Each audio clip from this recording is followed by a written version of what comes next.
I never pray to God anymore. I'd rather no one hurt me. Redemption, I have waited for you to come and drown all my sins.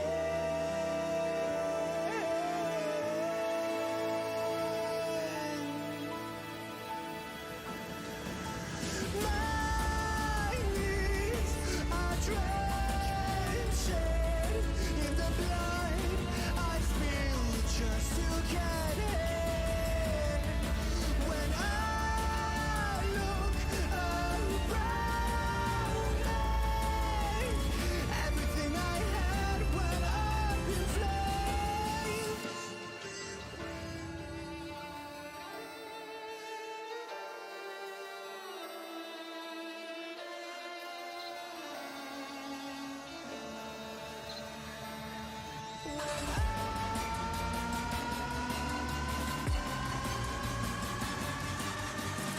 Everything I had went up in flames.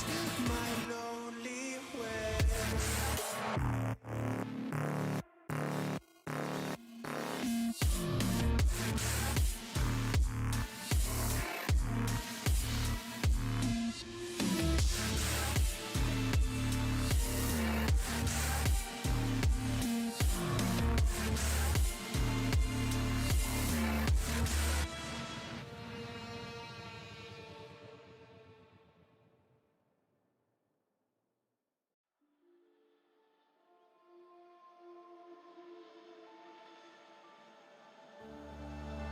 I don't wanna fight anymore.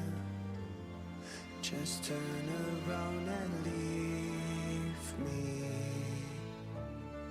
The tear in my eye drops on the floor alongside my speed.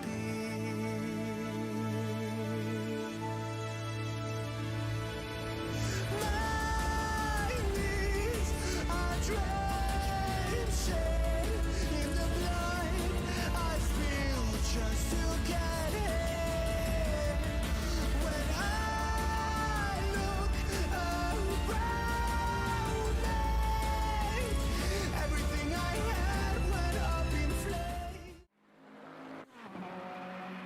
Good evening, ladies and gentlemen. Round 7 at Kyalami here for the GT3 Raceface series in the wet. As you can see, we're jumping into qualifying as we get underway. They've had a couple of minutes to get themselves out for their official out laps, and it's now time to start setting some hot laps. Of course, if you are new and joining us, we have been going to various circuits on Thursday evenings.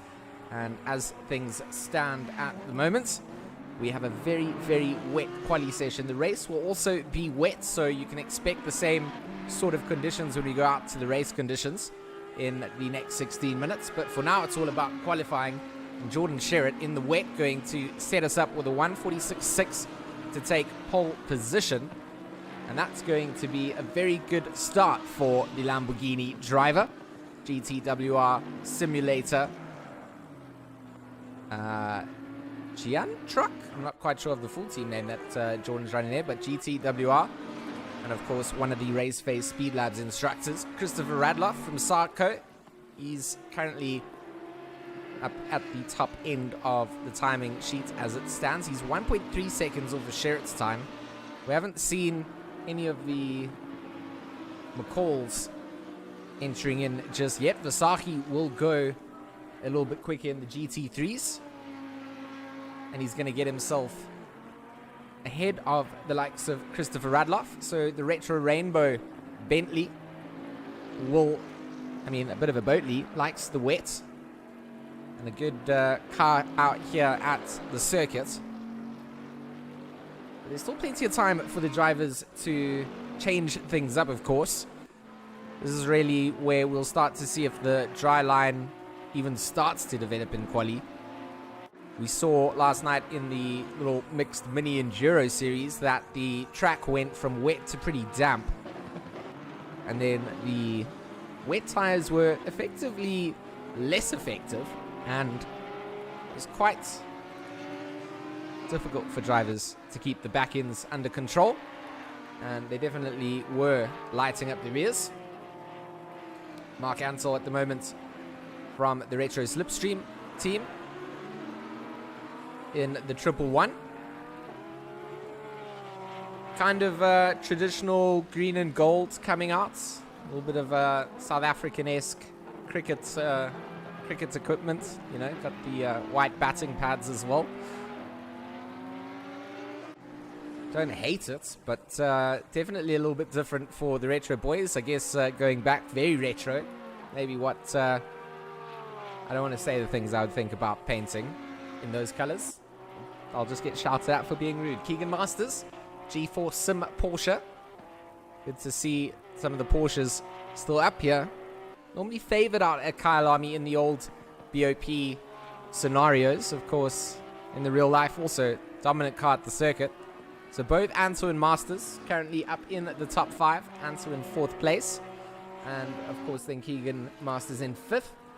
Lionel Clue, he is in that 969. He finds himself 8 seconds off the likes of Sherritt. Patterson is here, Kieran Patterson, of course, for PWSR. He is out to party, and he is showing up on the circuit. Lovely liveries being designed up by the Patterson Works racing team, of course. As always, good to have the custom liveries back. We'll see the Black Ribbon Sim-sponsored EKZ team cars as well, all designed by Jaden Gambin. The ATK cars are out here, and quite a couple of guys rocking those custom liveries. Junior McCall, one of them, he's going to return to the pits, so we'll jump out. He does go 8th on the grid as he gets Bernard Peters coming in. Does a 147.775. So he will slot himself in ahead of Daniel Rowe, who's now down in 10th place. Arno Visaki not up on this time. Let's go and see who is. It is actually Kieran Patterson at this point. So we'll run through the rest of the grid in just a little bit. Shout out to our viewers, as always, on the Raceface YouTube channel. Good to have you guys with us. A very wet evening in Sim at Kyalami, and currently not raining in real life here. But it has been rather thunderstormy in the last couple of weeks, so definitely feels like this could have been a Kyalami not too long ago. At the moment, Kieran does go better. Stays a 10th behind Sherritt. 146.740 comes out on his last lap. Sherritt is 2 tenths up on his lap time. He's coming out through Cheetah. Final corner of Ingwe to go. He's actually 4 tenths up on this time. That's exactly what Jordan wants to do.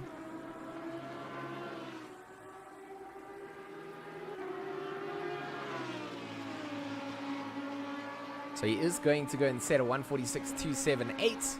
He will go 4 tenths quicker than Patterson in second. Chris Shorter up into third in the CTS Motorsport number 33. He's a 10th up on this time as well, coming up to the top of the hairpin of Leo Kopp. He makes his way down towards Mineshaft. Still holds on to the 10th as he exits. So looking good to find some time. Leslie Oliphant is here after what feels like a long time not being able to talk about Leslie. One of my all-time favorite sim racers. Someone that I feel has just been oh so consistent across so many series. And you mention his name in the sim world and you know people know what Leslie does. Recently qualified to compete in the G2 esports event, although wasn't able to actually participate because they region locked it to Europe, but showed that he had the power to come in the top 40 in the world for the qualifyings out there. Runs a little bit wide through the S's. That's going to invalidate this lap time. Brandon Kruger, he has got himself up towards the front end of the order as well. The 178. Aston Martin will get himself a nice 6 tenths behind Sherritt, 2 tenths behind Patterson, and he's got 2 tenths gap to the likes of, well, it's no longer 2/10 gap. He's separated by 6 thousandths of a second to Morgan McCall in the ATK Academy Mercedes. He's going to pull off after setting that lap time, return out and try and get a fresh set of tires on. I guess that's the next thing that I get to maybe rant about in sim racing, is maybe the way that we handle the out laps and the quali laps. I think that you shouldn't be allowed to jump back to the pits, to be honest. I think a lot of series are quite lenient on that, including our Raceface series here. You can finish a lap off, jump to the pits and get a fresh set of tires on. I think even maybe limiting the number of tire sets to be used in a qualifying session, that's another way to look at maybe changing the way that things are run out. But, you know, all changes are considered and looked at into further seasons, and we've just had continuous growth going throughout the sort of duration of starting out with the Raceface seasons. I joined on with the team a little bit later than where things had really founded out, so props out to Raceface for getting things started out, and it's just gone leaps and bounds, grown and got to the stage where we have these incredibly massive grids. Let me pull up the timetable so we can just see who's out there. Let's go through it. So Sherritt up in pole position at the moment, Kruger in second, Patterson third, McCall fourth, Masters fifth, Shorter in sixth, Vogel seventh, Clue eighth, Lewis ninth, and Olifant wrapping up the top 10. Then you've got Ansel, Bego Grobler, Basan Vasahi, and Junior McCall down to the next 5. That wraps up the top 15. Van Veek, Rowe, Peters, Gambin, Radloff are the next 5 down to 20th. Grayling, Krabbe, Barkhazen, and Deploy are the ones that you can see on the screen, but Van Coller will round out the next 5, which is down to 25th. Then we've got Van Lochenburg, Cornet Strauss, King, Heineke, Skitter, Albertine, Spammers, Claessens, Gray, and Wilkin all still out here. So I believe that we're going to have almost 40 cars on this grid.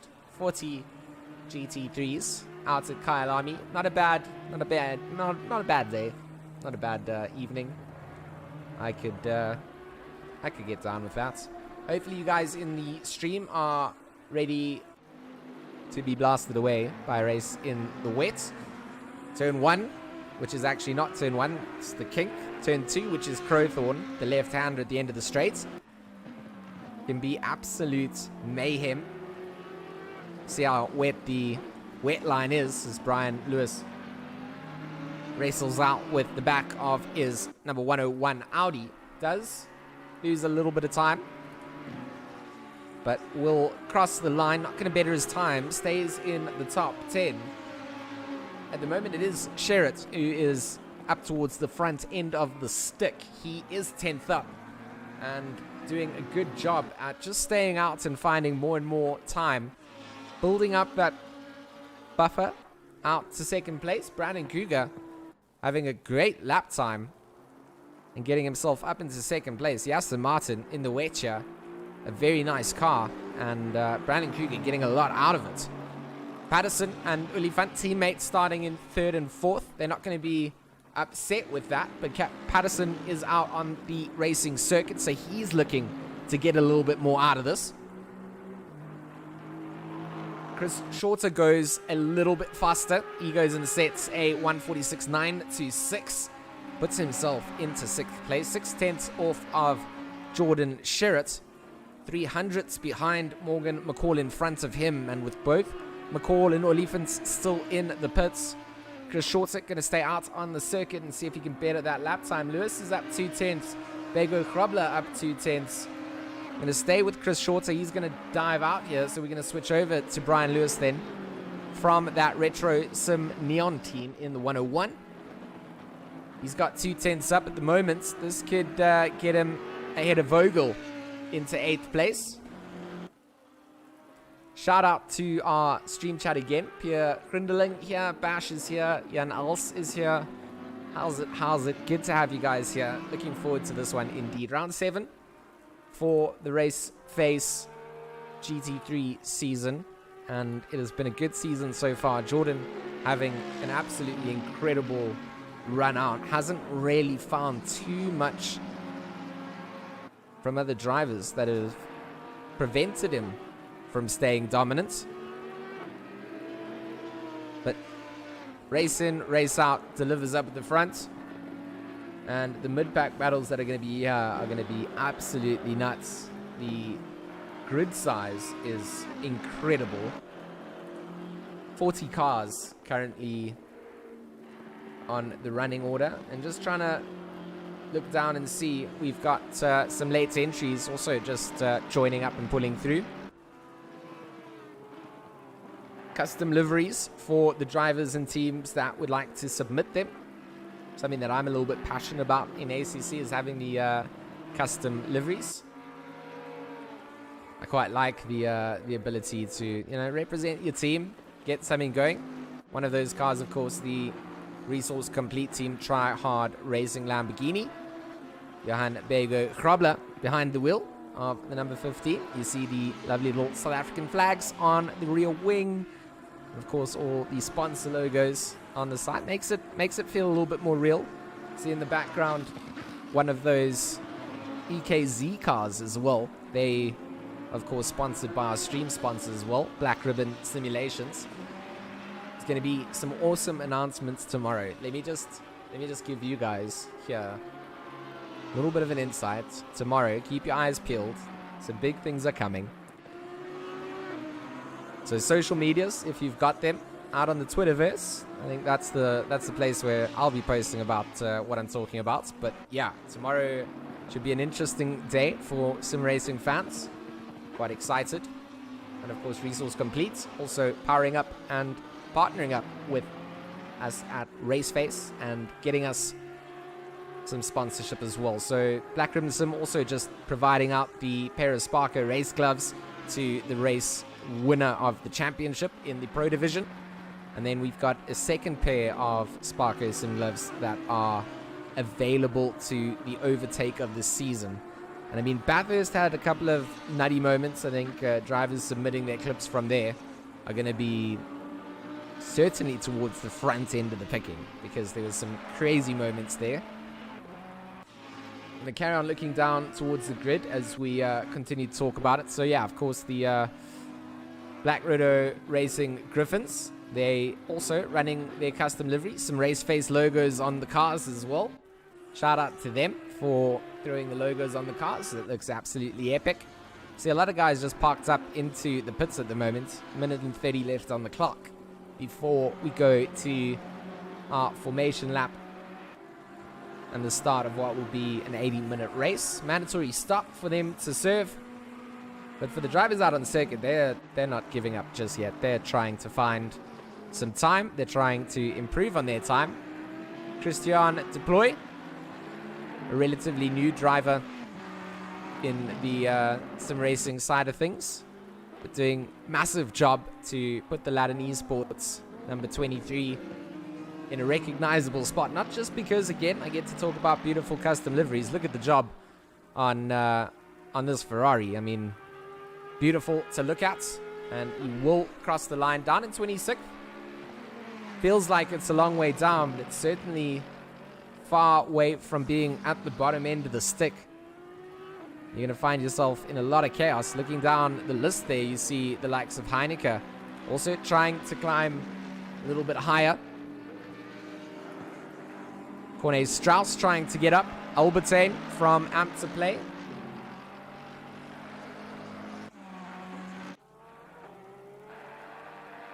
He's currently in the pits. He's not looking to better his time. We do have Bruno coming out from my White Rabbit Gaming team. We would have a custom livery on the car. Bruno had a little bit of a late join up in terms of he wasn't sure if he was going to be able to join on the race. We had some beautiful liveries designed up by Shani ZA and then outfit the McLaren, but unfortunately I was already live with the server and I couldn't get Bruno's car into the actual race. So if we do have a disconnect, that might change up. But for now, as we are still fully connected as a spectator, we have to live with where we stand. So the closing minutes of quali coming down. Let's pull up that timing sheet to see where things stand out. Gives me a time to try and spot out if anybody's in a good place to jump themselves up the order. Bruno potentially could get a good lap in, I suppose. He's coming down into Cheetah at the moment. We have to see where Bruno comes through. Hasn't had much time to practice, and it's in the wet, of course, so he's going to come across the line. Going to start down towards the bottom of the order, which is definitely going to be interesting for a lot of the pack behind, as they are going to have to deal with some interesting conditions on the circuit. Just look how many cars we've got out here. It is incredible to see. Alright, conditions are wet. We have some slippery curves, and also watch out for your braking distance. And we will be looking at the live pictures right now. Let's see if we can get to some helicam views. Not really going to do much justice to the size of the grid at the moment, because the camera angles are not able to just pick up. Look at that. Cars as far as the eye can see, all the way back down to the back end of Ingwe. Nobody's starting around the corner, but I mean, it is a full grid. It is going to be insane. I love just scrolling through and just being able to kind of find a camera angle that just picks up more and more cars. So all the way down to 38th, Charles Wilkin serving out that qualification ban. Going to start down towards the back. Gray, also a name to look out for. Harding, starting in 36th. So quite a couple of drivers, I think, not getting laps in that they might have needed. Going to pick up some race pace over the next hour and 20 minutes. And as you can hear, our drivers are starting up their engines, and we are about to go live for our single file formation lap here at Kyalami.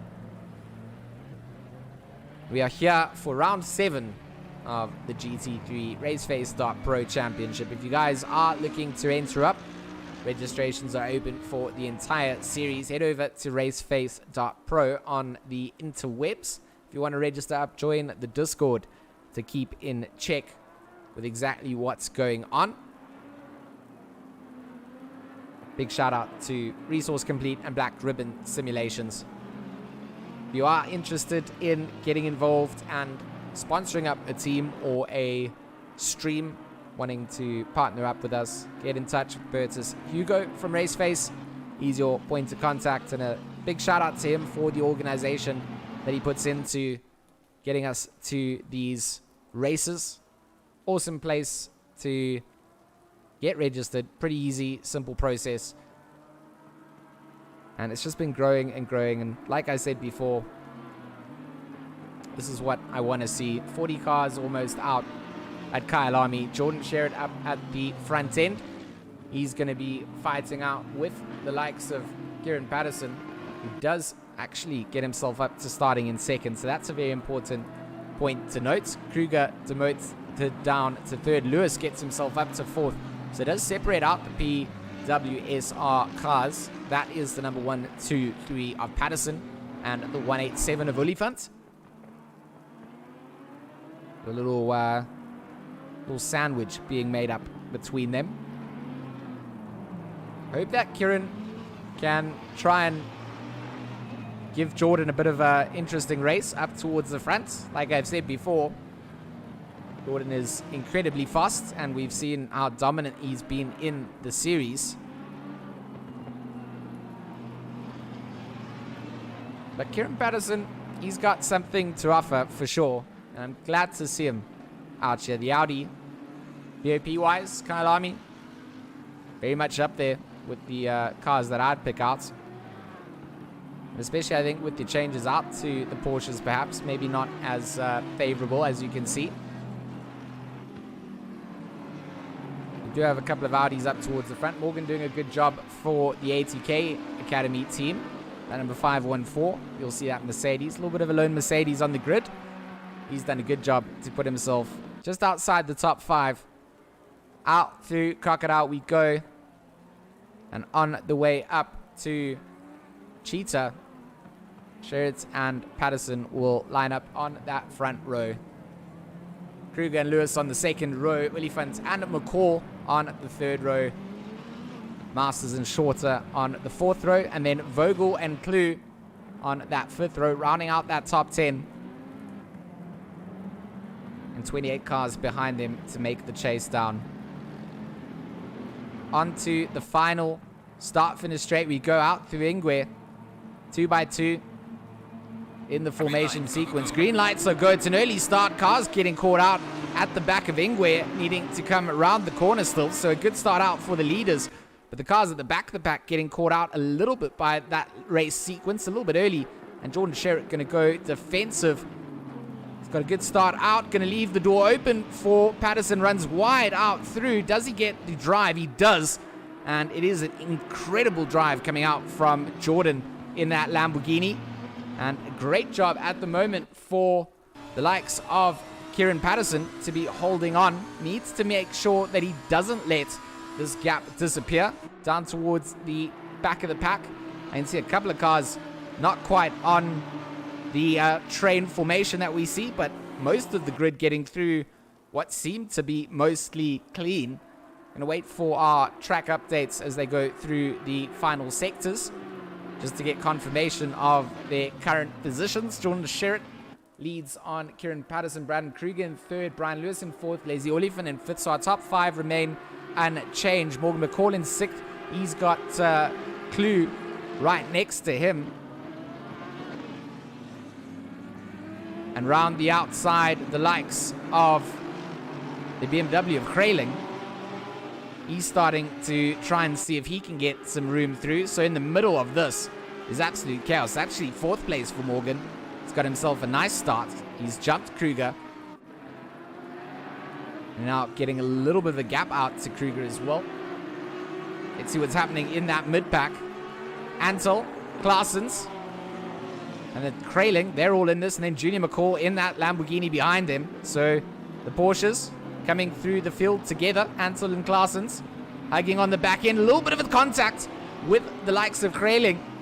And it will allow Claessens and Ansel now to switch it up. Claessens going to be side by side with Kraling. We'll get ahead into the braking zone. Ansel on the right side of the track. Kraling tucks back in. Junior looking to make some space through. And Claessens gets the move done on the inside. Will he have it sealed coming up to Barbecue? The 8K Racing 1-2-4. Great racing coming out between them. Ansel on the chase. The Retro boys are not wanting to let go. The Porsches drag it out. Down the old start-finish straight with the alternate pit exit. Quade Claessens doing a great job at the moment, as it will be the likes of Junior McCall to look to see if he can come through. Daniel Rowe in that blue number 43 Audi. He's also trying to see if he can capitalize on any of these moves being made in front. Junior just settling in that number 99. Just trying to wait to see what happens in front. The likes of Claessens and Ansel also going single file up towards the top of Leocorp. Little bump coming in there as Ansel comes into the braking zone. So difficult to follow in this position. And you're literally trying to find anything. And at the same time, all that resonant water getting kicked up all over your windscreen. You've got the rain coming down. Your wipers are going absolutely mad.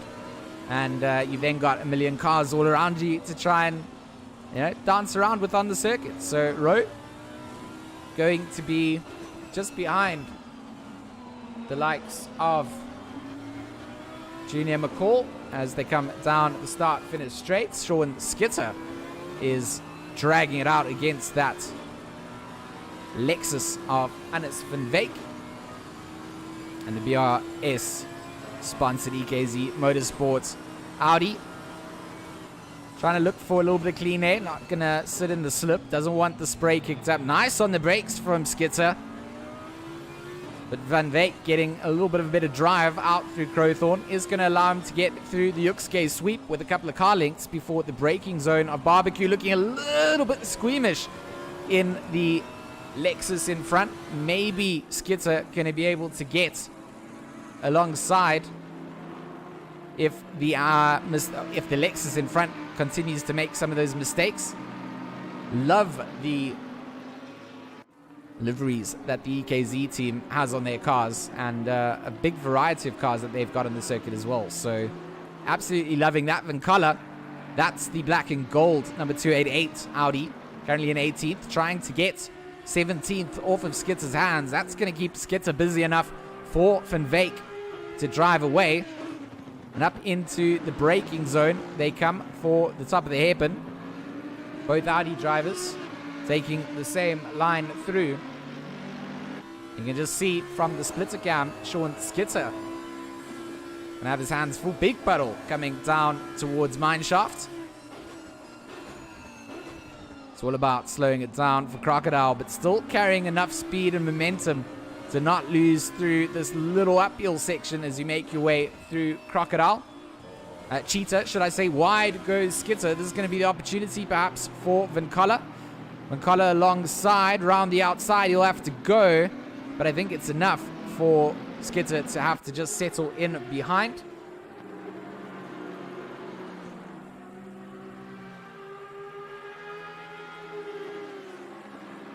The other EKZ Phoenix team currently got Hendricks and Peters both on the attack behind. And I believe that's also a Lamborghini. Is that Beg? No, that's not Bega Crop. Is that? Not sure which Lamborghini's caught up in all of this.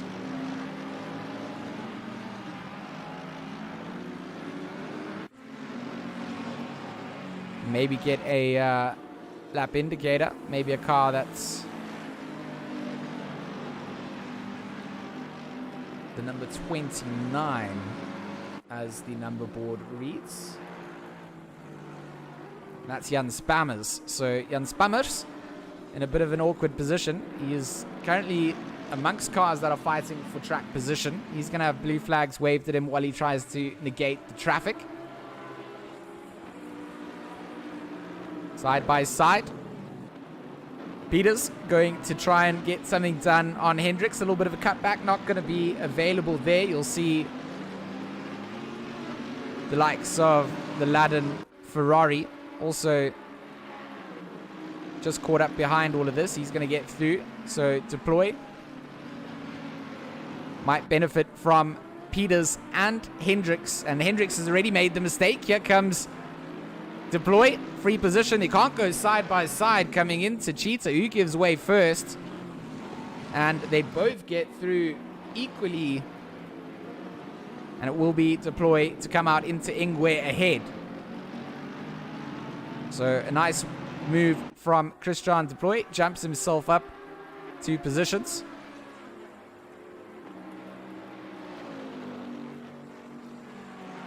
Or 1 position, should I say. Sorry. They all benefit. Oh, that number 115 of Hannes van Wyk, completely stationary on the exit of Crowthorne. Not sure why he's parked there, but looked like he maybe stalled it. Had to get the car started again, so didn't look like that was an intentional move. And that's going to cost him a couple of positions down the order, unfortunately.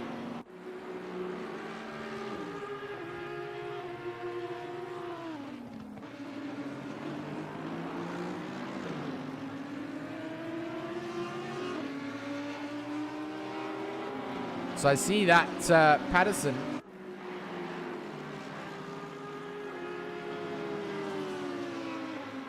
biggest loss in terms of where he was. He was the driver, of course, chasing Sherritt down. Not quite sure where he is on track at the moment. Trying to just spot him out. Can't spot him on the timing sheets as it stands, but it's Lewis.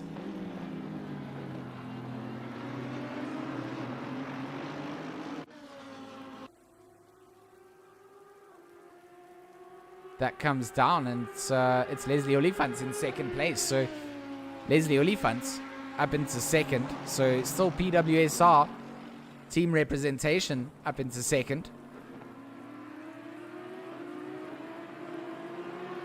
But I cannot spot the likes of Patterson on the timing sheet. He's dropped a long way down, if he has dropped down.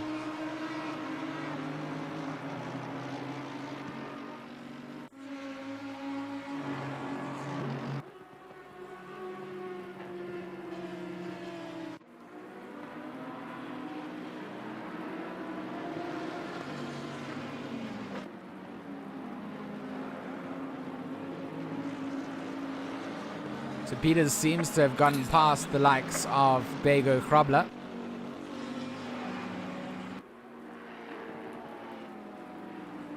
Gambon just behind him as well. Pit window now opens up. That means that the mandatory stop can be served.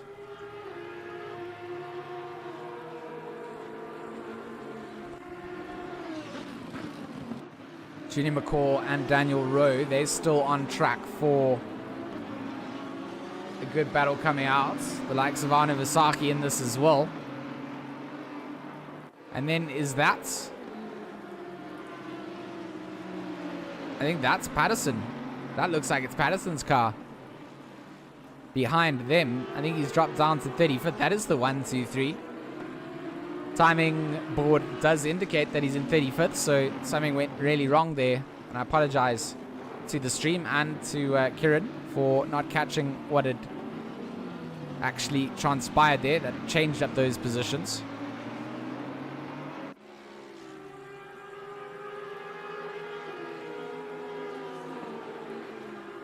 Vasaki off of the dry line there onto the wet part of the circuit. Maybe struggling a little bit with his tires and just wanting to cool them down a bit. 24 degrees on track. Track temperature, of course, indicates that it's relatively decent, but it is wet. You can see it's wet. We're getting a bit of a drier line forming up. Last night, wet conditions went damp, and wet tires were then not as effective as they should have been.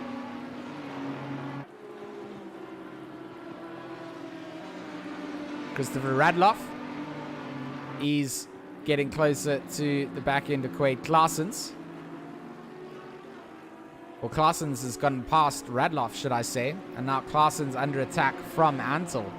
Or Radloff under attack from Ansel here in the Sarko 316. Claessens in front in the 124 Porsche. And then you've got Johannes Grayling in that M6. Oh, the touch comes down. The Retro boys have made contact, and a little bit of a Ferrari flashback as they let themselves back on track, but that's going to hamper both their performance and throw them off of taking the likes of Claessens or Radloff. Claessens is closing down on the likes of Klue. Last lap from Klue was nice and quick, a 1:47.9. Hasn't had to deal with traffic in front. You can see Claessens has had to be battling, but it's all going to be about the lap times in the next couple of laps. 1:48.7 from Klue, 1:48.4 from Claessens. So certainly getting some lap pace time and finding what he needs to do to get through the order. Of course, started a little way back, but endurance racing is all about seeing it to the checkered flag. Doesn't really matter where you start. It's all about where you finish and if you finish. You always want to try and capitalize on as many points as you can in the championship. Hendricks, he is tucked right up behind the likes of Wilken. Wilken making nice progress through the field at the moment. Up into 20th after starting dead last. On the inside, he goes of Hannes van Veek. Makes it look easy in the 255. So the two Lexus drivers on track together. And a little bit of an interesting damage pattern on the right side of Wilken's car. Doesn't seem to be affecting him at the moment. But Wilken still continues on. And he's now got the likes of Chris Heineke from the Ghostworks Racing 196.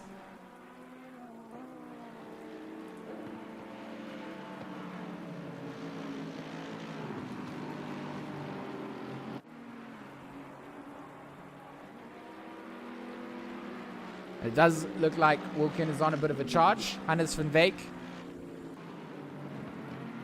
not really able to keep up with Wilkin after getting past, but has kind of spaced himself away from Hendricks for now.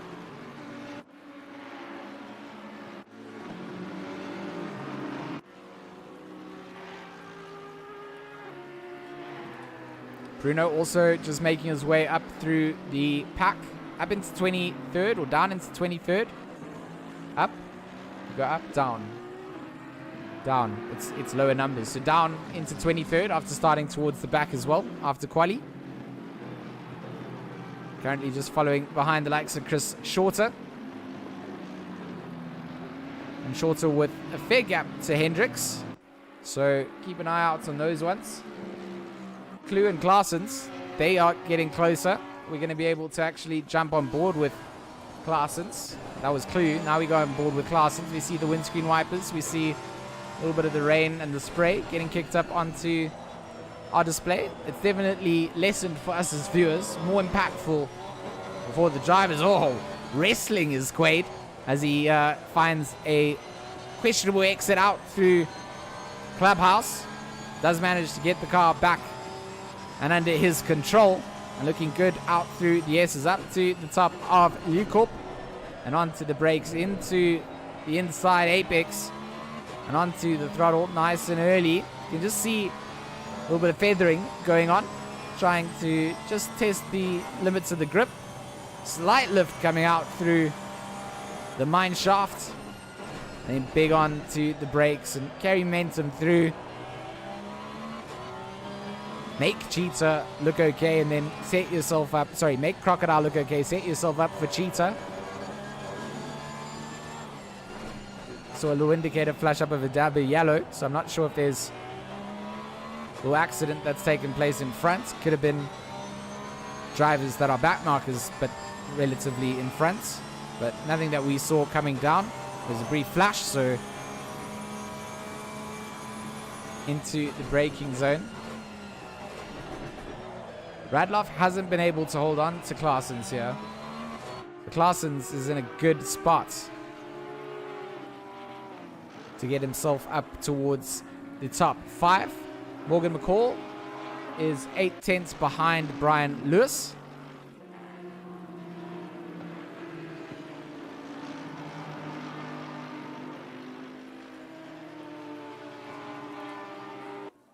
And both Lewis and McCall doing 149s on their last lap. Klue and Claessens, 148 almost dead from Klue and a 148.7 from Claessens. So Klue is definitely catching up to these two.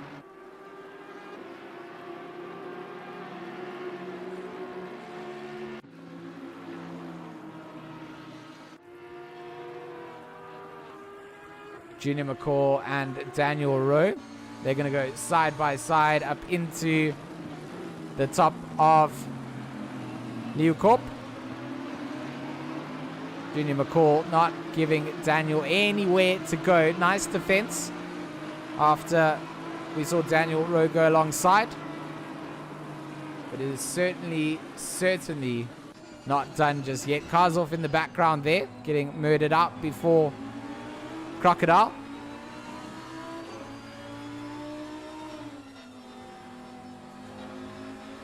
Slight dab on the brakes for Cheetah. And behind this is Francis Vogel in that Aston Martin. He's on a big charge. He's just closing down.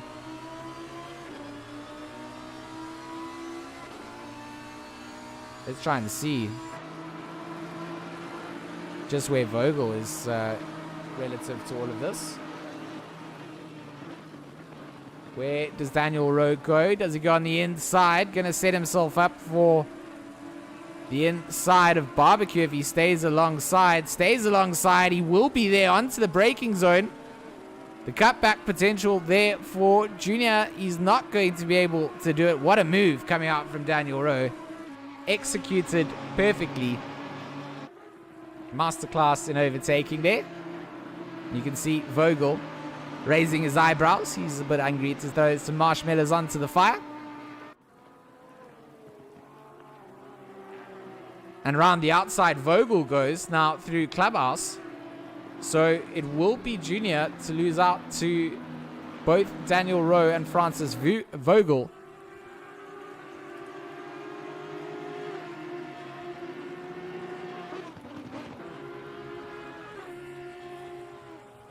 Oh, contact coming out there. As we see, I think it was that Ansel that went into the wall. Not sure if we can get this back. Of course, every time we jump back with custom liveries, we get a little bit of a freeze frame before we do go back over with some awful ACC sounds, and I hope we do go back. So we are going to be able to see. I think it is Ansel that gets caught up in this, just to confirm and double check. Well, he does, carries a lot of speed through, tries to avoid the rear end of Junior McCall, and that sends him off into the barrier. Luckily points him back in the right direction, but he did impact that wall. That could be pretty costly.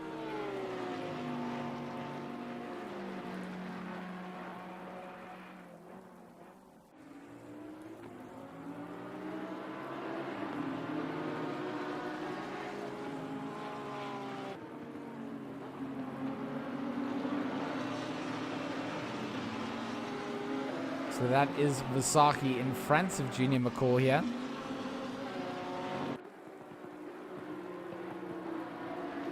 A lot of damage to the front end of Junior's Lamborghini there. Very wide out through the exit of Sunset. Maybe not looking as comfortable as he was. Looking at the lap times, 1:57's the last lap that Junior set out there. May have to look at repairing for damage in his pit stop. Not saying he will, but may be considering it. Francis Vogel still on the back end of Daniel Rowe.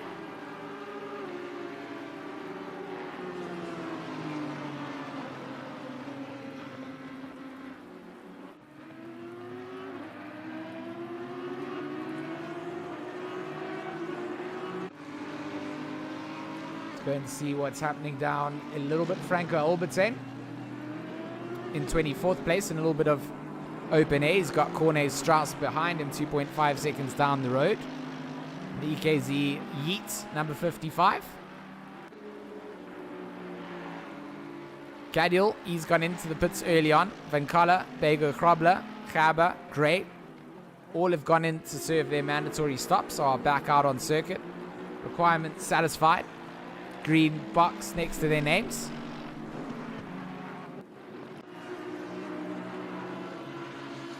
And it's still this. I mean, Daniel Rowe got Vogel on the back end.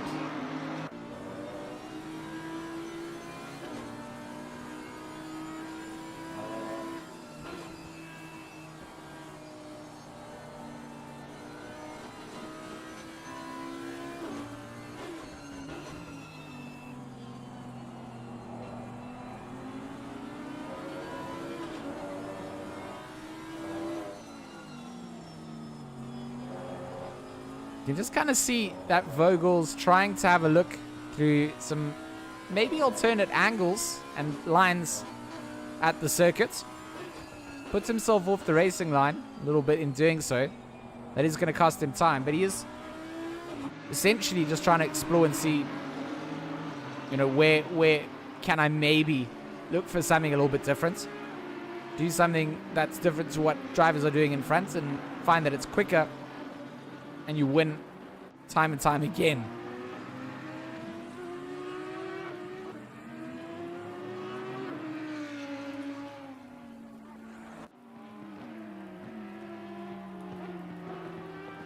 A couple of cars in the background of that shot getting caught out. This is Clue and Ansel. And behind them, you've got Junior McCall and Bernard Peters. So we get some helicam footage of all of this. Not going to get everybody in line and in shot. But this is Clue in 11th place in the 969. And then Ansel just behind him in 12th in the 111. Oh, some nice racing coming out here in the mid-pack.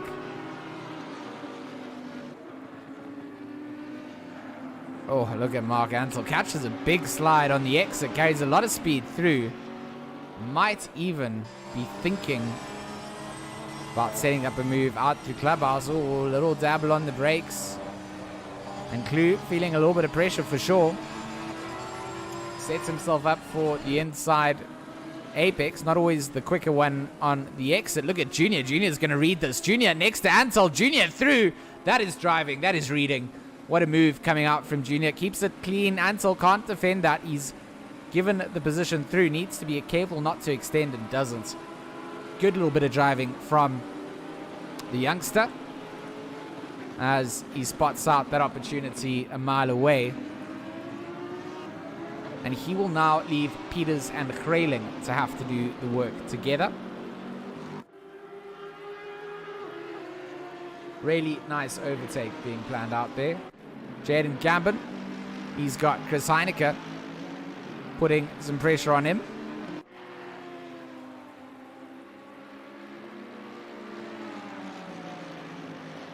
And then just behind them in oh, that is a Patterson Works driver facing the wrong direction.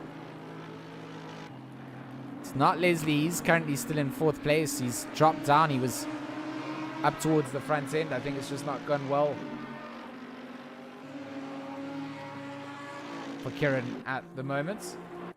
He has had to return out to the pits.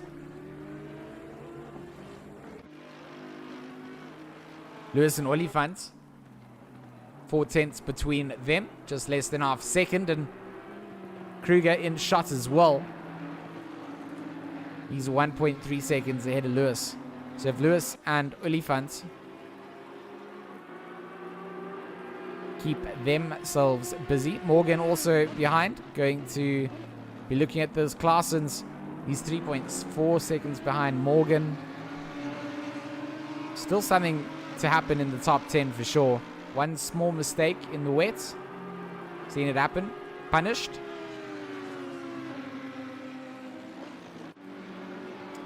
Gambin and Heineke, they're going to change up positions. It looks like it is going to be the switch up. Gambin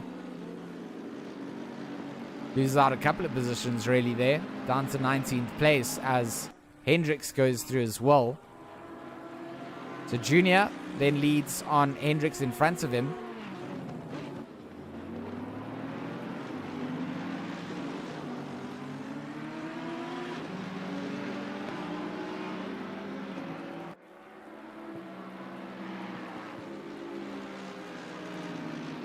Crazy number of car battles going on throughout the duration of the race. Almost wherever you look to spot them, someone is having a look somewhere. So is Junior going to be going into the pits? Heineke goes through. And yes, that's why he was letting some of those other drivers past. Junior going to go and serve his stop. A couple of drivers going to follow him in. Of course, Basson in that number 37 behind.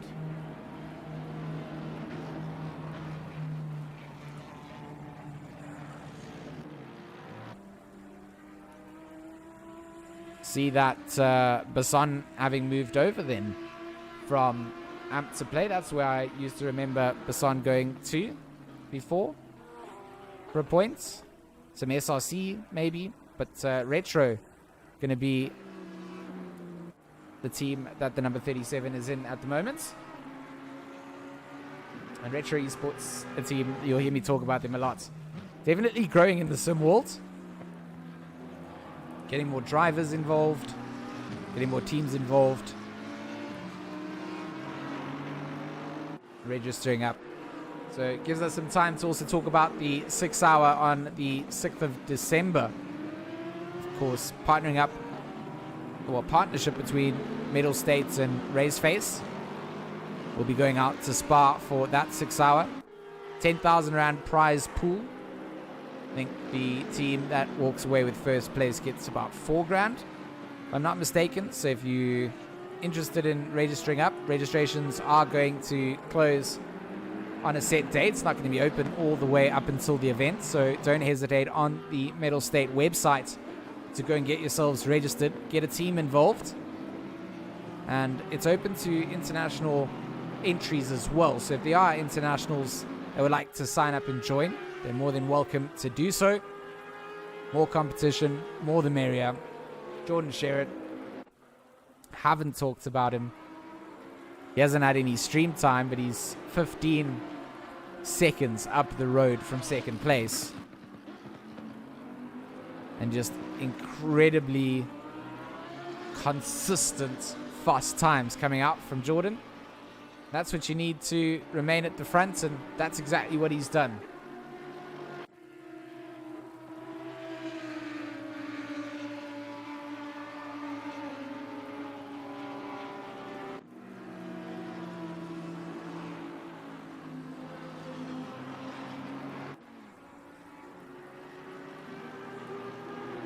Francis Vogel doing a really good job in that Resource Complete Team Try Hard Racing number 105.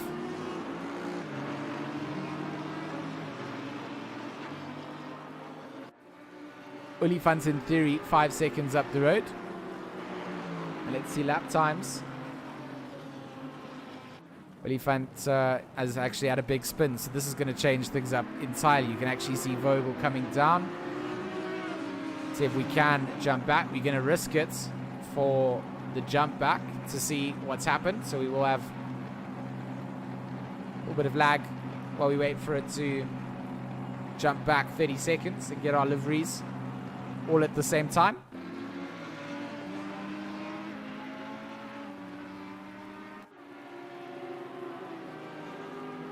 Out through mine shaft.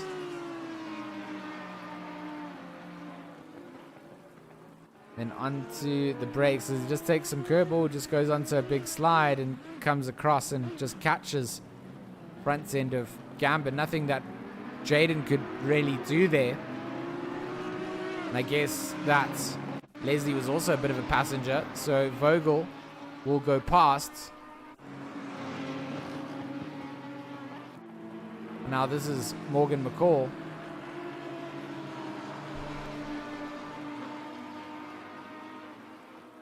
Not Morgan, it's Junior that is behind Leslie at the moment. Morgan is in that 514 that's put it on the timing sheet.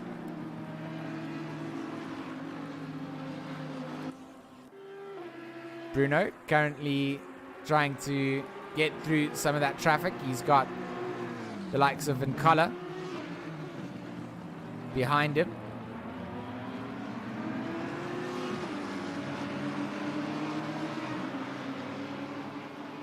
They'll be getting blue flags waved at them for Vogel, who's obviously in 5th place. He's finding himself catching up a little bit.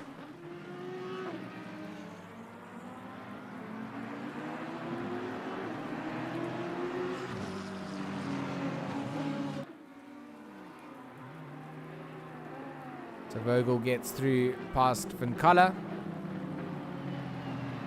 See one of the PWSR cars going into the pits. That will be Kieran. No, that will be Leslie going in. Did I say? We saw that his teammate was already parked in that pit box. The 187 here will go in to serve as mandatory stop. Lewis also, interestingly enough, going in. Where does Sherritt come in? Does he make a mistake on the pit stop? Does he lose the 16-second gap that he's built up?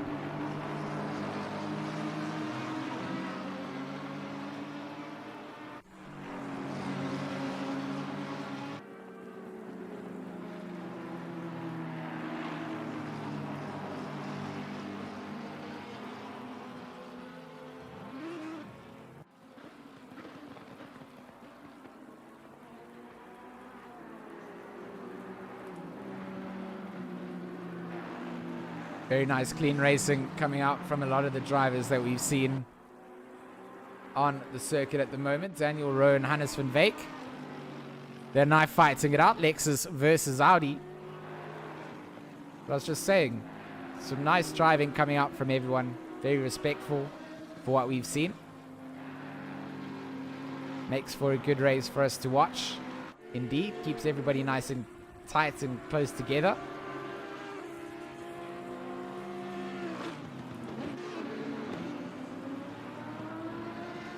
Just look at how Hannes van Veek pushing apex after apex, trying to get alongside where he can, but not going to be able to do so just yet.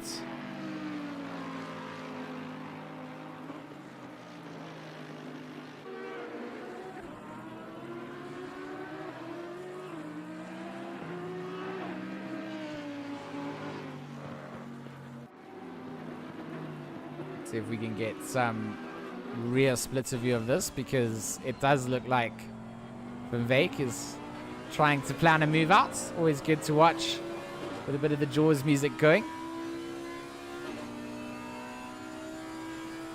And I'm a big fan of the sound effects in ACC in general, so definitely a bit of a treat to listen out to.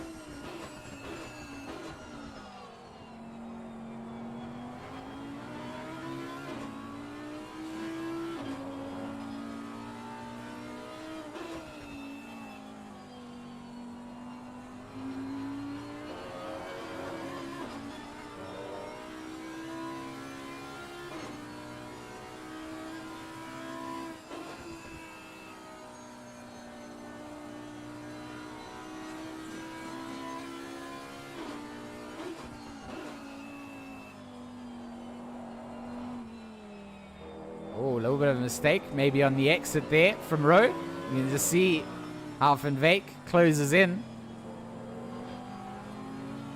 Not a lot of passing opportunities, so you are going to have to work hard for those spots. But he's still going to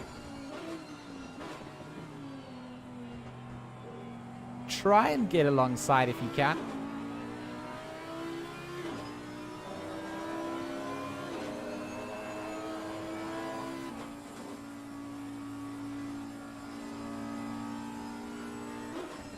We get the timing sheets as well. Charles Wilkin and Chris Shorter. Is that correct showing up? It's not quite correct. It's Kadili.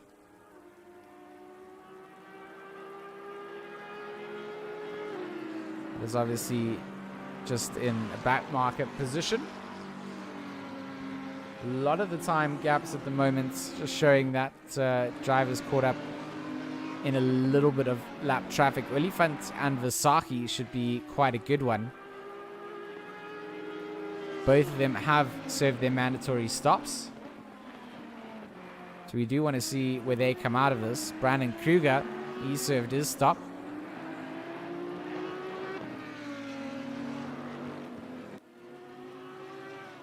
Lewis a decent way out of harm's way. Heineke into the pits.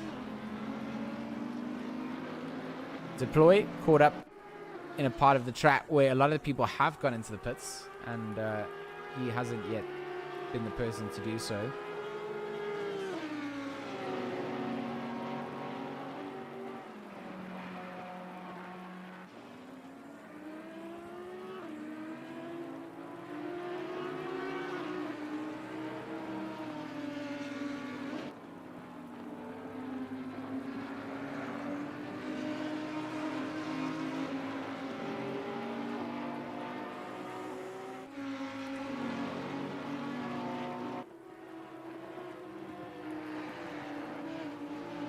Timing sheet going a little bit crazy at the moment, as it's not quite picking up the right drivers or their split times as we go between them. So that will be Lionel Clue to go into the pits. Kraling is also into the pits. Wilkins staying out for a little bit of a longer stint. Lexus in the rain. Not a bad procedure.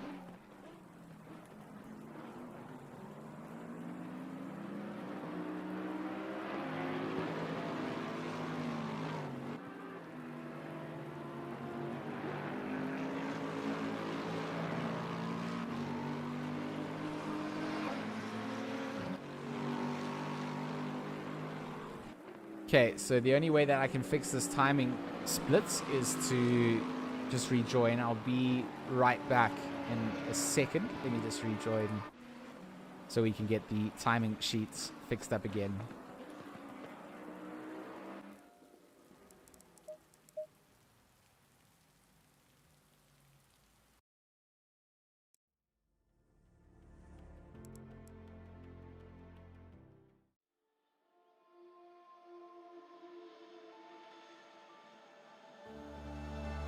I don't wanna fight anymore.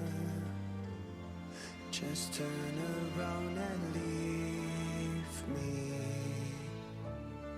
The tear in my eye drops on the floor alongside my speed.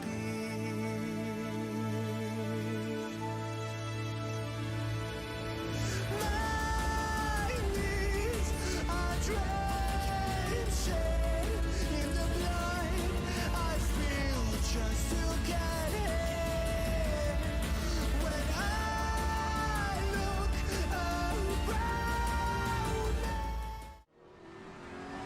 Timing sheets are back live on board with Jaden Gambin. It's so good to be able to have control of the cameras once again and be able to see the relative times of the drivers as well.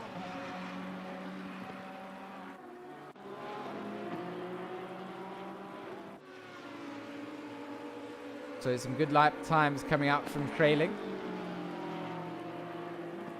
Struggling a little bit. Not a car with the BOP that we're really familiar with a lot in the series, as the M6 has slowly found a little bit of love from the Kunos devs. Oh, a lot of exit curb being taken out there. Johannes Grayling, big spin round, makes contact there, and that will be absolutely catastrophic. And Daniel Rowe's teammate will be looking back at that, thinking, what on earth was he meant to do coming out of there?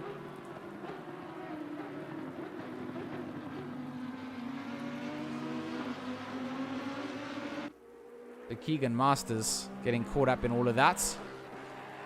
Still yet to go and serve his mandatory stop. Gonna have a little bit of damage to repair as well. Not gonna be where he wanted to be.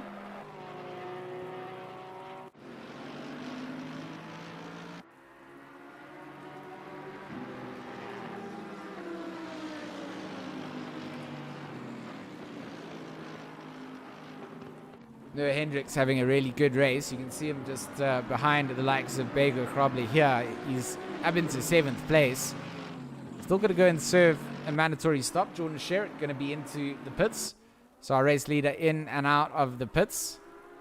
Comes out temporarily in 4th place, it looks like. Might lose an extra position. Don't think it will be quite enough. Van Veek is just in front of them. I think Kruger will be caught up a little bit behind,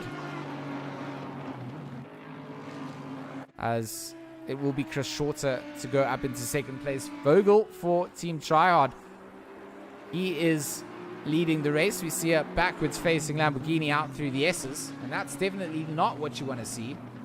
Certainly not a good situation for them to find themselves in.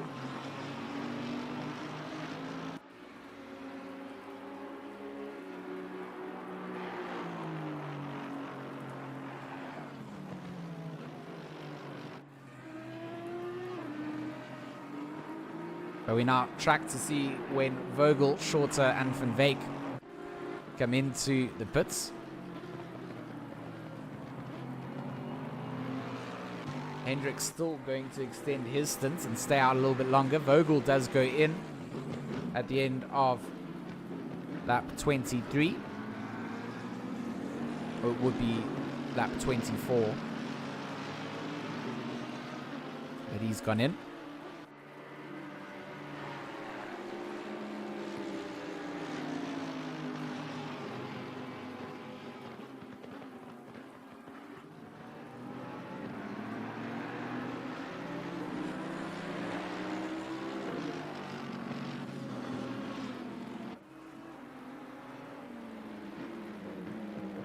like I said, the provisional race leaders going to go into the pits, make room for a new temporary race leader, Chris Shorter.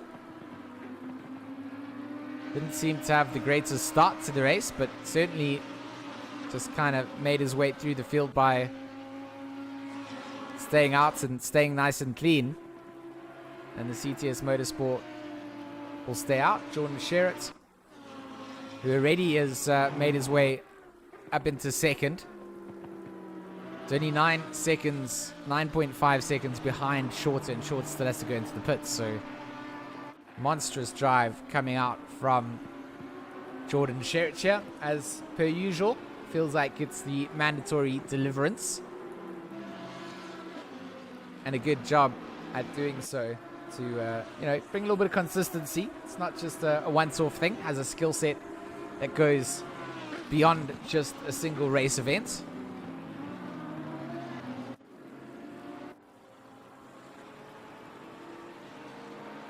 So Bruno is having some decent time to catch up to the likes of Radloff, but he's caught in a lot of traffic at the same time. So you're going to see Masters just making some room. He's then got Hendricks down the field from him, who is of course coming to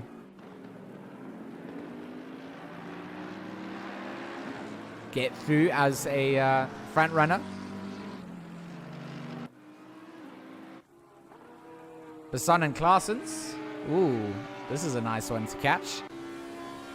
Let's see if we can get some rear wing footage from the number 37. We look back at Claessens in his bit loose from Basson into the S's. Interrupt that train of thought, because on the end, Basson has lost it, and Claessens gets through. The pressure comes down, and we will see Basson losing it out. Get the car facing the right direction. A whole train of cars coming up, and just makes his way off the circuit to allow them to come through. Catch the curbs at the wrong angle, and they can just punish you so quickly.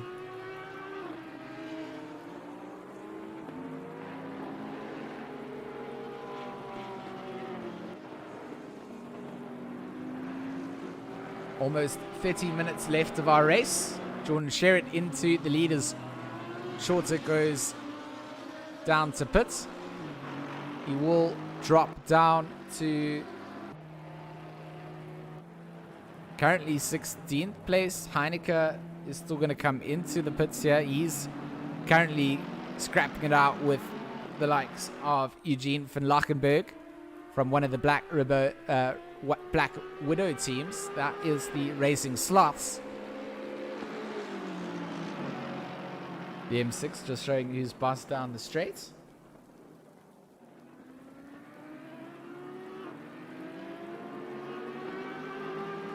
Gambin is in this fourth position because obviously Heineke in a bit of a strategy difference. Not really looking to fight out against the likes of Van Lachenberg, or it's Van Lacherenberg. Sorry, I say that surname wrong. It's Eugene Van Lacherenberg. So I apologize for incorrectly saying that for a long portion of that race, and probably in the previous streams as well. I've just seen that I have been saying it wrong, so my bad, Eugene. My apologies. Heineke is on that different strategy. Gambin isn't. The 302 Black Ribbon Simulator powered EKZ Ferrari, that 302. He wants to get past Heineke as quickly as he can. And that is Ansel. Not Ansel. It is Keegan Masters, very slow. Down towards the mine shaft in the background of that shot. Not quite sure what's happened there.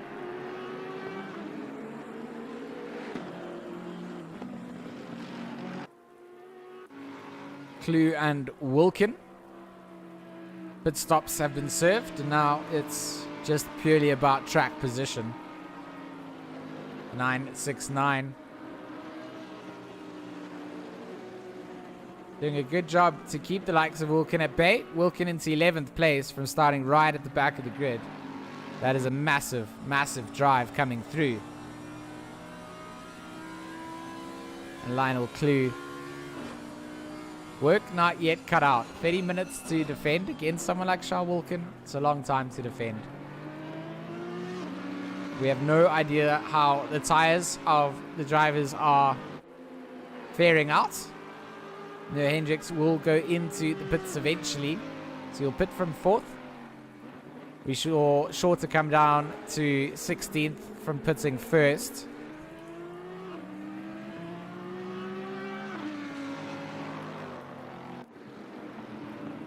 That's obviously just taking over the race lead. Latest to pit will pick up a bit of a forward momentum, but it all gets reset again once it's all been served out. You'll see Hendricks just coming down the timing sheets as things update. Peters in the background will go past as well. Van Veek's maybe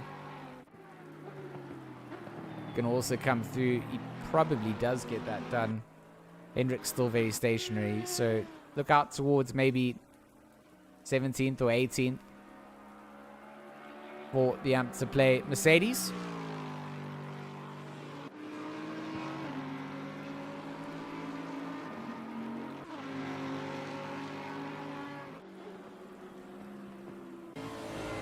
Front splitter cam from Charles Wilkins. 255 most certainly required.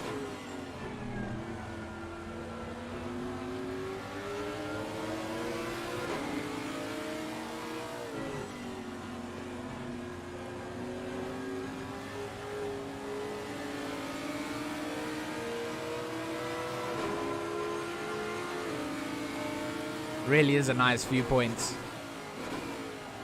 You'll see them exchanging lines. Wilkin a little bit deeper up through the top of Leeuwkop. Is going to let Clue get some running power down. Oh, gets caught off guard a little bit by the puddles. Very late onto the brakes as Wilkin into the braking zone for Crocodile.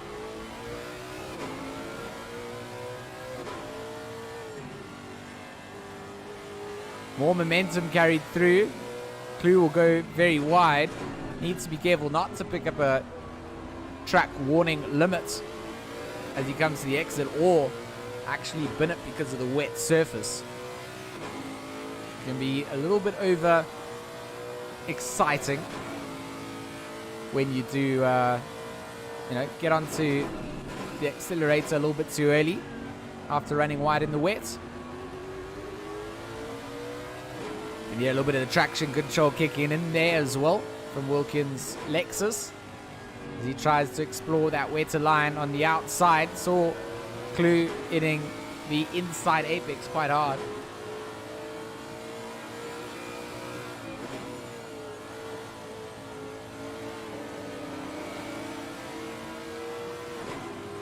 And some blue flags being waved as they catch up to some traffic. Wilkin looking to get his way through.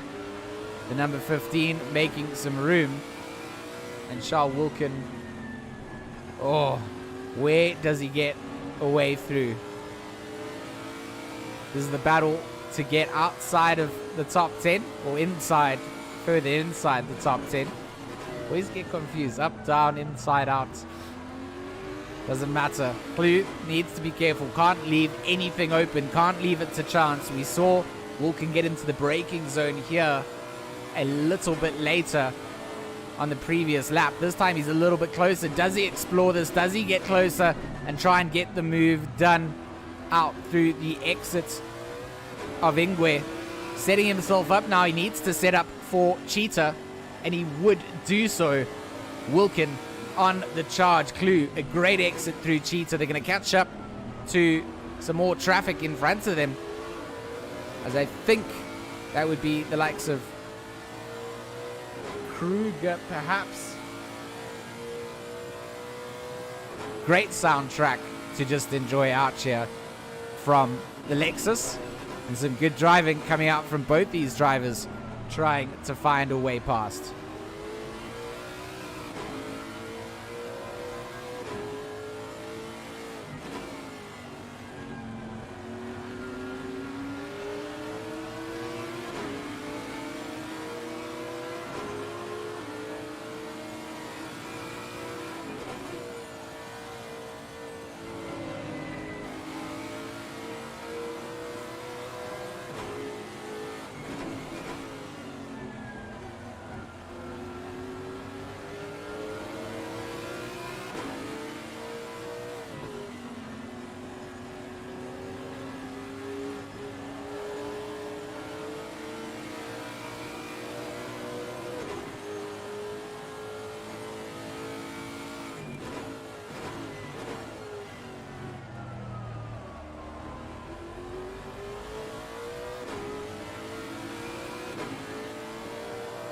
Side by side, they are going to drag it out. This is potentially where Wilkin wants to get it down onto the braking zone. He doesn't have it. He's wide onto the grass.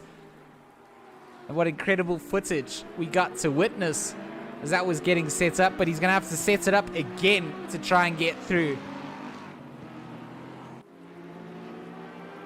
Thank you, Jan, in the chat. It's been so good to broadcast the race for you guys.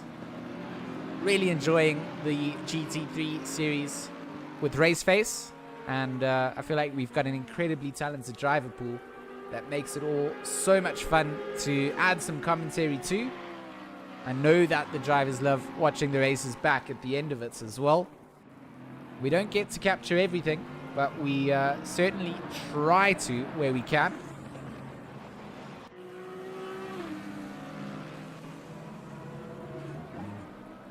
Janus Grayling going to get caught doing a little bit of landscaping work out through the exit of the S's. Daniel Rowe showing that Quaid Claessens is closing down. Claessens, after all pit stops, etc., on track battles in 13th place. He's looking to get himself up past Rowe, and certainly as a shot at doing so. Hannes van Veek, he's only a little bit up the road. He's going through Sunset, so one small mistake and the likes of Rowan Claessens catch up to that. And just Wilkin and Clue not being able to exchange numbers for very long. Charles Wilkin, after running onto the grass, struggles a little bit to get back onto the back end where he was. It takes a long time in the tin tops to set up a maneuver. It's all about the patience and the waiting game and making sure that you're in the right place at the right time.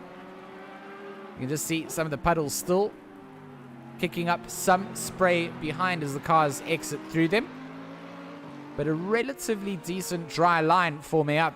Good view of it here down the start finish straight. Some wetness on the left and right sides, but dry right down the middle.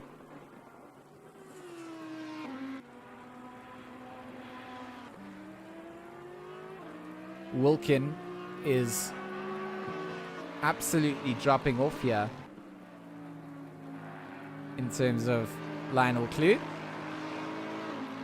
It's just that Clue keeps finding quicker and quicker deltas. Last lap time's not really indicating that, so that would show that Wilkin was actually quicker on the last lap. So I take back my using my eyes visual analysis of the gap size, because the lap times don't lie. Wilkin was quicker than Clue, but on track, Clue holds the ever so important, well, I'm ahead in terms of position here. Lewis and Ansel catching up to the likes of Visahi. Or Visahi, should I say, past the likes of Lewis, because Visahi didn't start ahead of Lewis. Oh, they are going to come into contact with one another. They're going to go sideways. Oh, nice little 1, 2, 3 retro esports setup. as the likes of Lewis, Antle, and Vasaki drag down. They're going to be careful not to take one another out, because it's a great, great showing for the team, having the spots that they've got at the moment.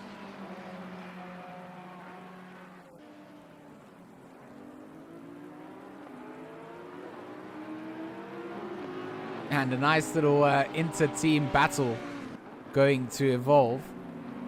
They've got the ability now to work together and try and make up positions in the last 10 minutes. Not a thing that you always get to be in when you've got, you know, teammates. And I know they're not exactly teammates. They've got inter-team teammates.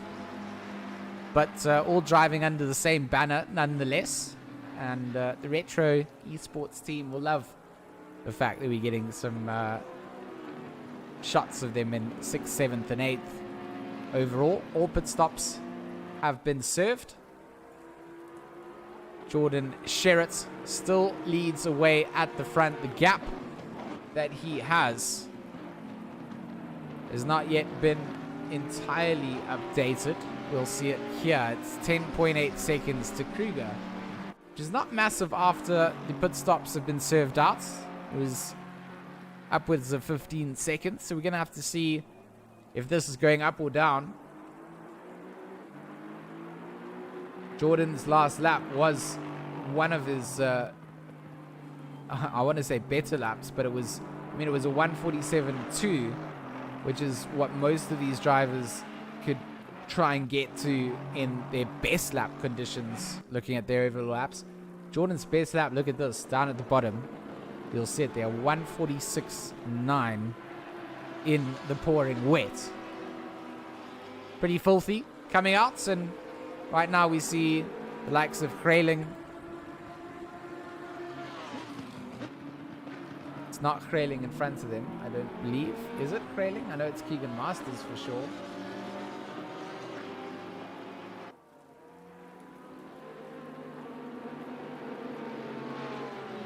Van Lochrenberg in that Black Widow 136 that Masters will unlap himself from. So Eugene doing a good job to just give some space out to Keegan. Realizes that there's a driver that's a little bit quicker, wants to unlap himself. Not my fight. 17 minutes trying to just hold on to the tires that I've got left. I like the strategy. Antle and Lewis, they still going to show us that they've got what it takes. Who comes out with the most pride? It's the driver with the most points, and of course the lowest number next to their name overall. And for the Retro boys, 17 minutes on the clock. They're going to want to decide who that is going to be. I think it looks like Vasaki quite dominantly wanting to step away from this. Lewis looks a little bit loose on the exit there from Crocodile. So still showing us that there's not a lot of grip to be found. Small mistakes will be punished. For everybody else on the circuit, it's going to be so important for them to just get it to the checkered flag. Checkered flag is the name of the game. Pick up the maximum number of points that you can, and come into the closing phase of the championship nice and strong. If you are interested in getting involved in the racing, of course, the GT3 League open all the way up until the final race. And there's a GT4 Team Mini Enduro that runs. It's not a big endurance level stint. It's an 85-minute race with teams of 2. Driver swaps are enabled, and if you drive it solo, you've got to serve the same sort of stop strategies coming out as the team-based cars. The name of the game is to just build a little bit of team-based racing and try and represent some of the sim racing teams that we've got out there. And even if it's just a for funsies team that you want to register up with a mate, I urge you to go and join it. Multi-class as well, so GT3s and GT4s. Completely unlocked and random weather conditions are set for the calendar, which means that could be like this, could rain, could be dry, but the drivers have absolutely no time to prepare for it. Unlike our sort of season calendar here, where wet race is very much noted as a wet race ahead of time, so it gives drivers time to prepare a wet setup. You might come into that mixed multi-class random weather event and find yourself having a dry quali, a wet race, wet quali, a dry race. Brian Lewis, he really is struggling for grip. Does he keep it off the wall? He's doing his best job at doing so. He's also now parked it in the middle of the circuit. He's going to be rolling back and will sacrifice some real wing. And he's going to have to park it back and rejoin the circuit safely. Does a good job to do so. But it's those last minutes on the tires. He's certainly been struggling for grip, and it doesn't pay dividends for him. He will be punished out. Brandon Kruger having a lovely drive. 12 seconds behind Sherritt, so that gap is increasing to the leader. But I think most importantly for Brandon Kruger, keeping the likes of Morgan McCall at bay for 14 minutes. He just has 11 seconds behind him, which is the same gap that he really has to Sherritt in front. So a decent amount of time, but that all disappears if you make a small mistake. Consistency, consistency, consistency. Brandon Kruger doing a great job to stay towards the front end of this. Talking about ballast as well. I mean, look at the time tables here. Sherritt running with 10 kgs, 15 kgs to Versace. Junior McCall, he's struggling out there, and maybe that pays a little bit of the reason out why he was struggling to hold on for a bit. 25 kilos of ballast for him. And I do wish that we could manually go down on this timetable a little bit. Still 33 cars out on the circuits, or 33 cars in the race. A couple of cars down in the pits, you can see, having retired up, thrown in the gloves, and called it quits. That 101 again. Oh. Brian Lewis just not winning out. He knows that he can't risk going in to change tires. It's another 30 seconds. And if he is struggling just with grip of tires, he just needs to ease off. You can see him. Oh, he is so hesitant. Let's go on board. Let's see what's happening inside the cockpit of what feels like a car that is driving on ice on slicks right now. Got to be so careful. Got to be careful of the curbs. Got to be careful of how you feather the throttle out. Traction control probably going to be bumped up a little bit as well. So you can see his TC currently on 3. So not really bumping it up too much. Not sure where he started on, but you can just see he is a little bit more hesitant and slowed through some of the, what would be a little bit quicker, a bit hesitant, staying off the curbs as well. It looks like the McLaren of Bruno Cadili also having the same sort of fate. Tires are just not lasting out there, are they? Bruno's McLaren also looking all squiggly in 21st at the moment, 22nd at the moment. And will be also one to just keep an eye out. Yes, it looked like they almost took him out. 11 minutes of the race for all these guys still to try and hold on to it. Daniel Rowe, he's being pushed out by Shorter. And these guys are driving it to the limit. The Audi on Audi battle, the 43 versus the 33 into the top of Ilukorp Airpin. And on the way down to Ilukorp, Shorter still tucks in behind Rowe in the blue number 43. And down onto the braking zones they go. Splitter cam from Shorter's number 33. Going to give us a little bit of insight as to how close they're getting. A little bit of curb being taken out by Daniel Rowe ahead. Not going to compromise exit too much, but does allow Shorter to gain maybe a couple of hundredths out. And down the start-finish straight they go, in through the very not-so T1, the kink. And then T2, which is Crowthorne inside from Shorty. He's just going to send it through. Does Rowe cut it back? Great move coming out from Shorter. Sends one down the inside. The little lick and stick. Daniel Rowe gives the space out there. Going to run a little bit wide out. Does he give that position to Noah Hendricks, who does drive through? And Daniel Rowe, running a little bit wide, is going to lose that position. Pit window is now closed. Pit window closes up, so drivers who have not served their stops can no longer serve them. Looks like it's all good for the drivers that are actually still out on circuit. A couple of drivers in the pit boxes haven't served theirs, but they're no longer racing in the race. Thrown in the towel, which is very much needed in the wet for a couple of drivers still struggling it out. Clue, he's had the attack against him for a while, wants to secure his points from within the top 10.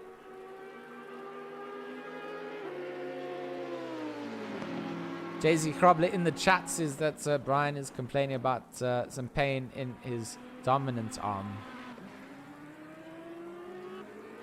Brian needs to do some more wet weather racing, struggling a little bit for grip for sure. And we look down the order, try and see anyone else on the timing sheet that's within a couple of tenths of each other. Skitzer and Bego Krobler in 23rd and 24th. That's potentially one on the cards.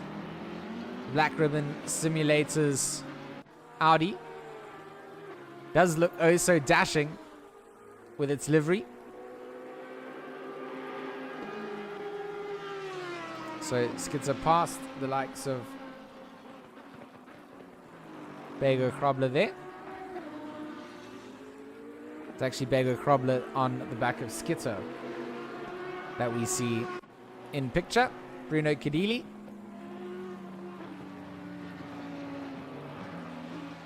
He's also now got the livery that we got to get when we got the rejoin on the server. Designed out by Shani ZA. Looks quite dashing. Not biased at all, of course, because that is one of my teams and my drivers. But Bruno down in 22nd at the moment, having come in here very late without some practice in the wet. In the car that we don't normally run. But hopefully will become more prominent in the team as we explore through things. And right now, just trying to secure what he can. I believe it's points down to 20th place. Side by side, Lewis and Van Veek.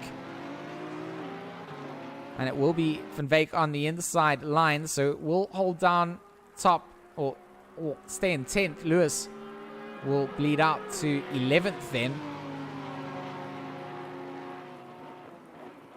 Maybe still trying to find a little bit of cooling for the tires. But if the grip is gone, the wet's going to be dangerous. Claessens, he potentially can get past this as well. If Lewis is struggling for grip, then, you know, it's going to be an interesting sort of thing to keep an eye out on, because Claessens hasn't really indicated that he's been struggling. He might get himself into the top 10. 2 cars in front of him. Vivek looking pretty decent in terms of getting past, just staying out of the attack range of Lewis.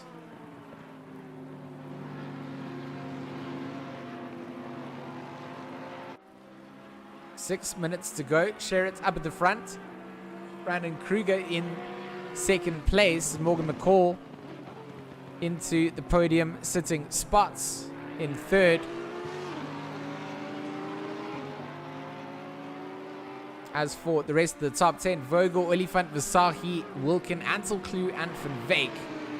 And then just outside of that, oh, Lewis, he's lost it. That's it. That's what I was talking about. There it goes. Claessens will get through.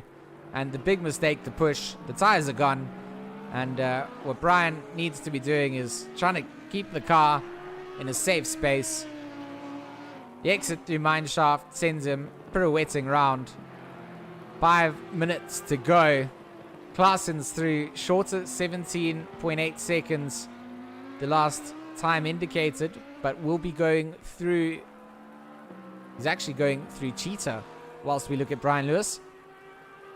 We'll have to see what that timing split is updated to, but Noah Hendricks is also there. And with 5 minutes to go, 1 minute 50 odd maximum lap time. Jordan Sherritt coming down over the line now, so potentially going to get this lap, another lap, maybe another lap after that. So 3 more laps. 2 more laps to go, should I say. Let's go with 2. Rather be surprised with an extra lap than promise one that's not going to come. So Sherritt still on the push. Still extending that gap. 13.8 seconds up. I want to see where Shorter and Lewis come out. So it is still 13 seconds between the two of them.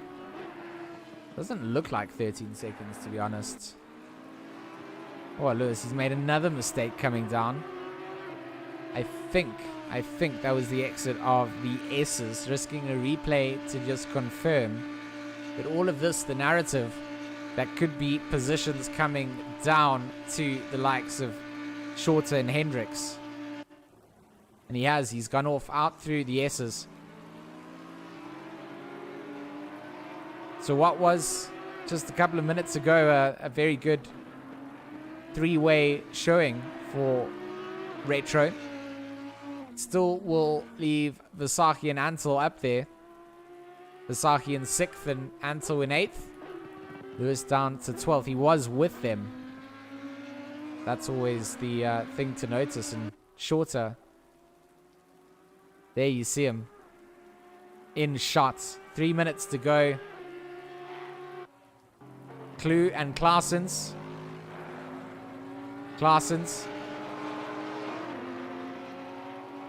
Lots of pace to be found right at the end. He's looked after his tires. Had a master drive.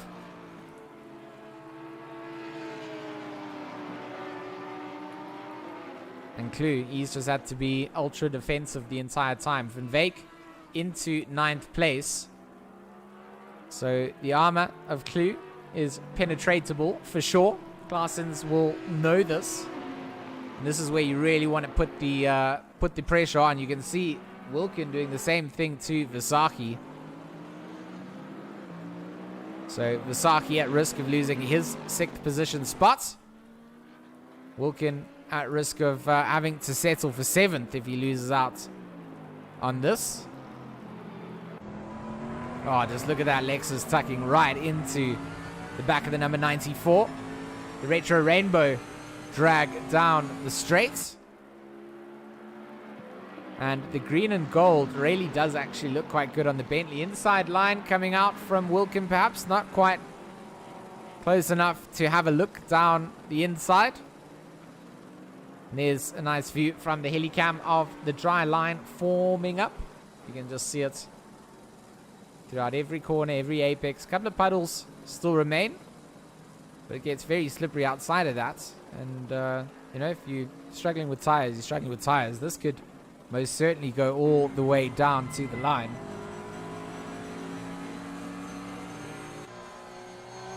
Just going to see if there's a couple more. Does look like Clue and Klaasen still there. Hendricks and Rowe. There we go. Final lap confirmation coming out for Jordan Sherritt. So Wilkin has this lap and 1 lap to do it. Bit of a mistake from the likes of Visagie. Catches the back end in time. Wilkin not going to be able to punish it up to the top of Leocorp.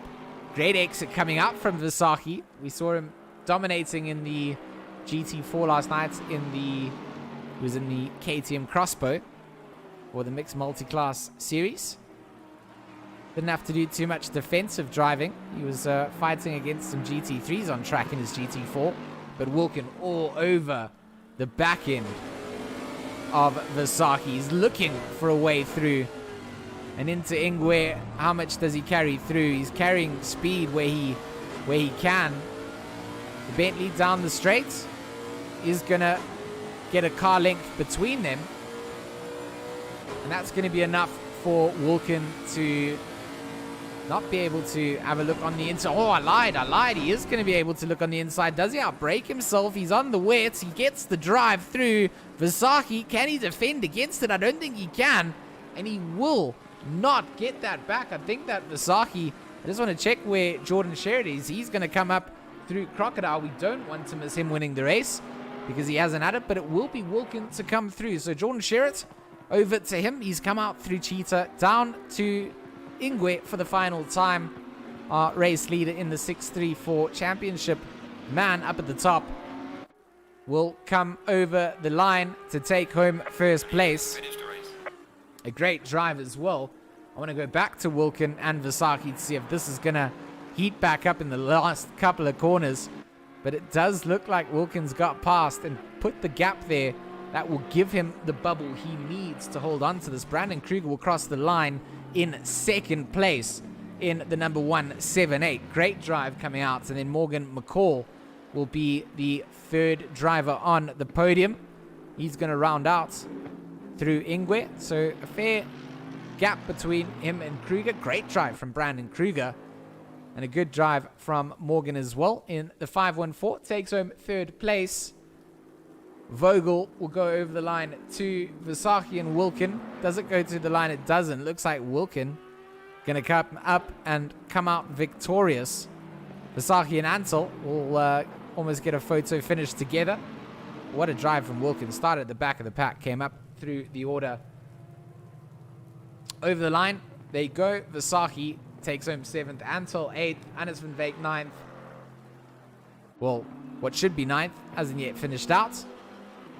In the background of that, that's actually Claassens. He's gotten past Clue. So Claassens does get past right at the end. Another battle I should have kept an eye on a little bit more, but ATK showing up to play into the top 10 as well goes Claassens. And the 124 over the line. Great race coming out from him. Always a pleasure to watch him drive. Lionel Clue, the 969, will have to settle for 11th. 12th for Shorter as he comes out through Ingwe. Lewis has already finished in the other positions below him, have crossed the line already. So pulling up the timetable sheets, I'll give you a good look at where everybody finished up, and that doesn't quite include the people that have already left. So guys, massive thank you for coming out and joining. I really enjoyed the race session that we had today. It was good fun, and I felt that the rain added that little spice that we perhaps needed in the GT3s here. So next week we head out to, I think it's our 8th round at Suzuka for round 8. So I'll see you guys in Japan. I'm going to pack and head out there early. A good race from everybody, and thoroughly enjoyed it. So we'll see you guys next week. Big thanks to our sponsors, Resource Complete and Black Ribbon Sim.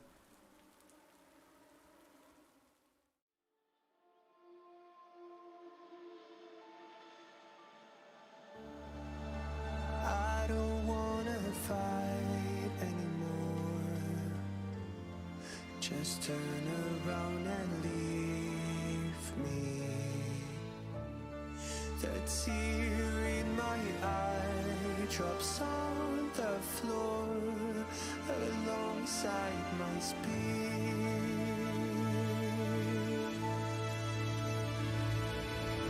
My knees are